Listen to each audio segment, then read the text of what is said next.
You've been a huge inspiration. Honestly, you're the I say the pioneer in the media podcasting world, and we've been watching afar long before we even started. But it was like this itch, this call to do something, somewhat in line with what you're doing. And much respect to you, because you kind of created a lane of your own, a niche. In the I'll say specifically the hockey world, but it's pretty impressive what you've done, man. Yeah, it's also fun to just keep in touch with the guys, Like, yes. it's just that the one thing you miss is the camaraderie in the locker room, and like I think that like that's kind of for me, it was one of the last things that I realized that I was missing so bad, where like when I got back into it and like just having the interviews and like talking to somebody who, especially like some guys, they have these stories that you're like, holy fuck, this is like, we had Tim Stapleton on, he was talking about the KHL shit. Like it just reminds you how much you miss being in a locker room and snapping around with the guys. And it was great, man. And it takes an army too, right?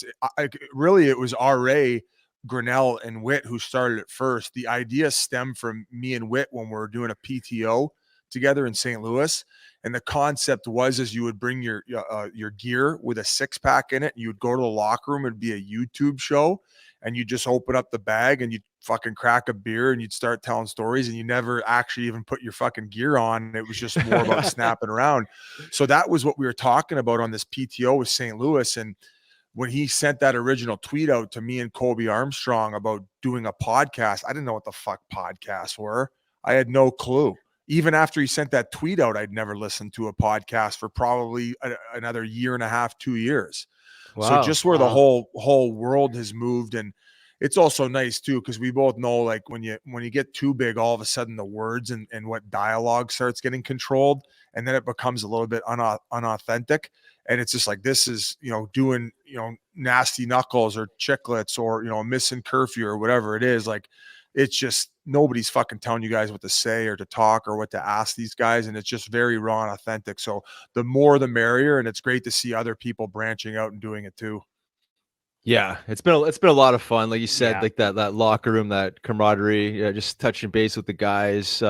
It keeps you connected to the game, and obviously for you, it's evolved much further than that. Right now, you're on TNT, and now you're engaging with guys on a whole nother level. But I guess one of the questions we wanted to ask, like, and you kind of already maybe touched on a little bit, was like your plan when you retired. Like, did you have any of this in your vision, or just kind of organically fell in your lap? And as you just mentioned with Witt and the PTO. Yeah. So no, not really. But I always go back, and I've been asked this on other podcasts. So first of all, great question. When I started Twitter when I was playing with the Coyotes, and obviously I felt that had grown enough to where I could use that as a tool. But the biggest thing was probably after I was done with the Coyotes, when I got, like, I didn't re-sign with them, and then I went on that PTO, and next thing you know, like, I thought I was at least going to maybe get an AHL deal out of it, but nothing came of it. And it was a fun camp. And all of a sudden I was kind of gelling with the St. Louis team. Loved the guys there. Like, Revo was there. They had Steen, they had Otter. They had so many cool guys. And, I kind of had that hope, at least I would get to stay in the organization. And who knows if Revo fucking maybe, it's hurt. Maybe I get called up for a couple weeks. Who knows? Not saying I'd want that to happen, but you guys know what I'm saying. Like, they're still chipping a chair, so to speak. So I go back home to Welland, and I couldn't even get a fucking AHL deal. So I went into this massive, massive depression for like 3 weeks. Like, just like, can't really describe it, where it's like it was like your livelihood had been stripped from you. Listen, I ended up being fortunate where Arizona ended up finally signing me to a PTO to go down. But what it did was that experience scared the fuck out of me for the end of my career. So I knew that from that experience, and then being given that second chance, I ended up going to play another 3 years in the American League. And that year where I was on my couch depressed, I ended up winning the Calder Cup with the Manchester Monarchs.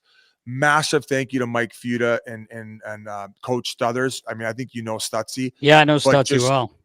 And the group of guys there, the organization, Dean Lombardi, bro, they fucking brought me from a very dark place to a very happy and fortunate place. So, but it was that experience that I knew when it finally came to an end, that I had to hit the ground running, and you had to fucking take the initiative. And that was the case. So it was this like fear-based thing. So then finally, in my last year, I ended up tearing both of my ACLs, my left and my right, playing with the Ontario Reign. I started setting up the pieces where there was an opportunity to be the Coyotes radio guy. So I agreed. I was like, yes, I'm going to come back and be the radio guy. And that's a great landing spot. I'm familiar with the area, and I get to fucking do it with Bob Heathouse. But from being in the organization with the Kings, Brant Myers has explained to me, like, start your own LLC. So what I told the Coyotes, I was going to come back, start my media career with them. I got the Twitter kind of background where I can freelance a little bit there, but not be tied down to one thing.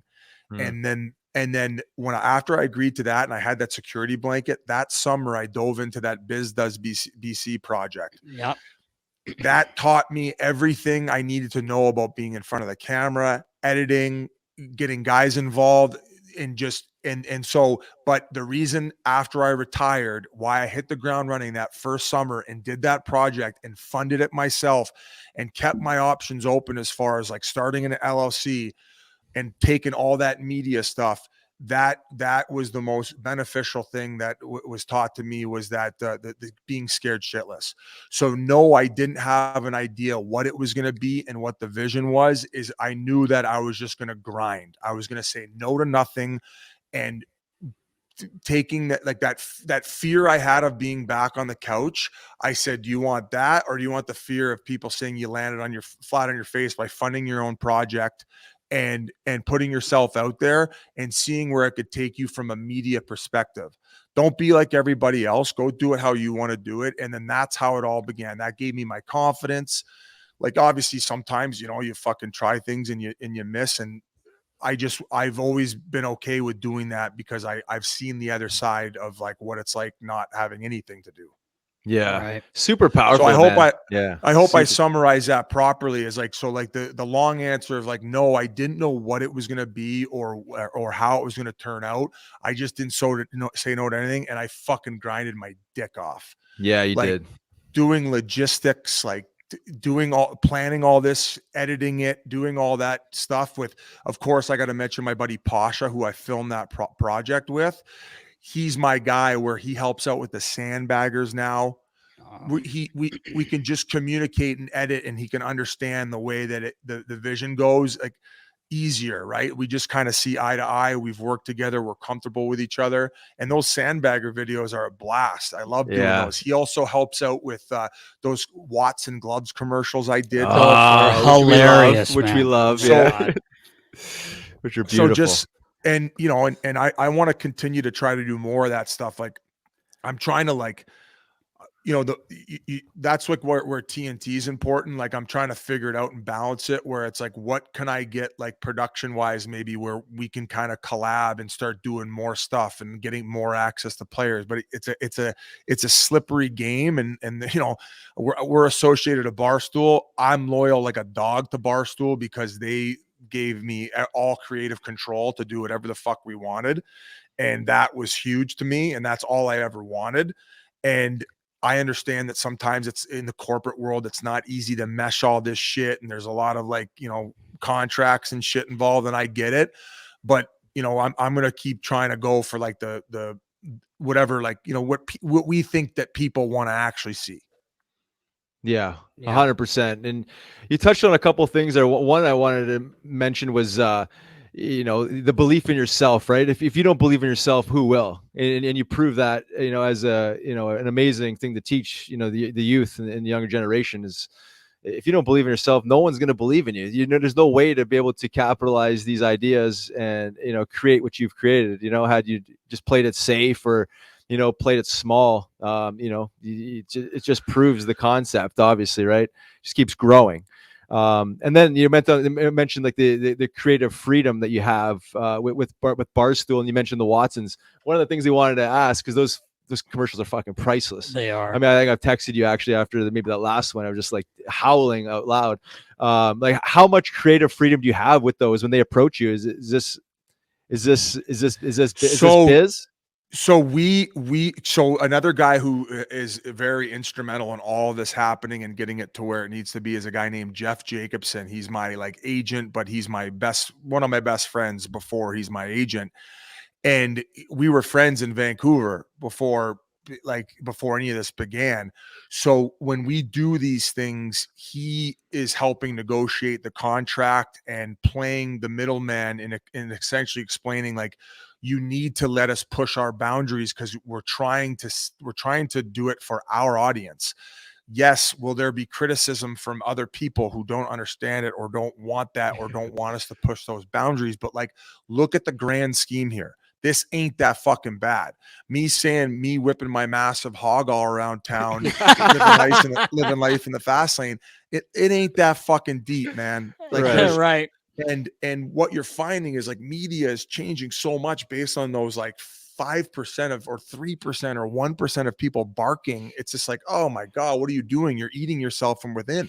Yes. So he's been, not only is he helping in the creative of writing the script and what the scene should be, so he helps us cook in the lab basically. Yes. And we're going back and forth on lines, and he's a great writer. So he's really helped with the verbiage and the direction of that. And obviously I don't mind getting in front of the camera. And just going back to what you said too, it's like teaching it to the younger generation. Like I don't look at myself as an example. I kind of just, that's why I always explain like it was a fear-based thing that pushed me to go into the direction of like, do you want to, if that is who you are and you are a creative person, do you want to live with the idea that you never gave it a chance for whatever reason it was, or do you just want to try to attack it, right? And I still fight those like, you know, where do you bring it and how far am I willing to put myself out there? And you wonder like what you have the time and energy to do in order to execute to make sure it's actually good. And so it's a big strong balance, but like going to the creative side of that, Jeff has been a big help. But like going back to the golf video, the sandbagger, we finally got wind that Crosby was willing to come on the Chicklets podcast. So then in return, obviously Nate McKinnon agreed. So we're like, holy shit, we can go to Halifax. And that was a big, huge moment for Chicklets. Like it put us to it. People who would have never clicked on us were like, Crosby and McKinnon being interviewed by what the fuck is going on here? So we me being me and Pasha being fucking Pasha, because he like sneaks into shit. He's a fucking clown. I was like, what about, they offered us to go golfing, and we're like, hey, what about like us bringing camera crew on the golf course? And like Sid was trying to be so politically nice about it, but he's like, I don't want any fucking cameras on the golf course. Like, I'm giving you the interview, that's it. So we get the interviews, Pasha and them, they clean up all the camera work, and I'm like, buddy, I think that went so well. Like, I'm like, show up to the course, like just. So he fucking shows up about hole 3, fucking popping out of the woods. We cut a promo for fucking CCM. Like, he's like probably like, what the fuck is going on? And he gets roped into this match all of a sudden. And I'm not a good golfer. And I just, for whatever reason that day on the front 9, we'd worked out the handicap. So we're in a match. I'm getting 18, a shot a hole. And I must have fucking shot like 3 over on the front. So we're up by 5, and by hole 8, McKinnon is fucking losing it. And Witt is like, kind of like, bro, like, I don't know if because we never golfed together before like that. So he's like, buddy, he goes, I don't think you're an 18. Like, they're going to start calling you a sandbagger. And McKinnon heard it from the cart ahead. And he's like, he is a fucking sandbagger. What the fuck is this shit? Because I'm going driver to the middle of the fairway, and then fucking 120 yards, boom, darts on the green, like fucking 7 of the 8 holes. So all of a sudden, because of our persistence and like our fearlessness and like Pasha kind of knowing what buttons to push, it ended up turning into that.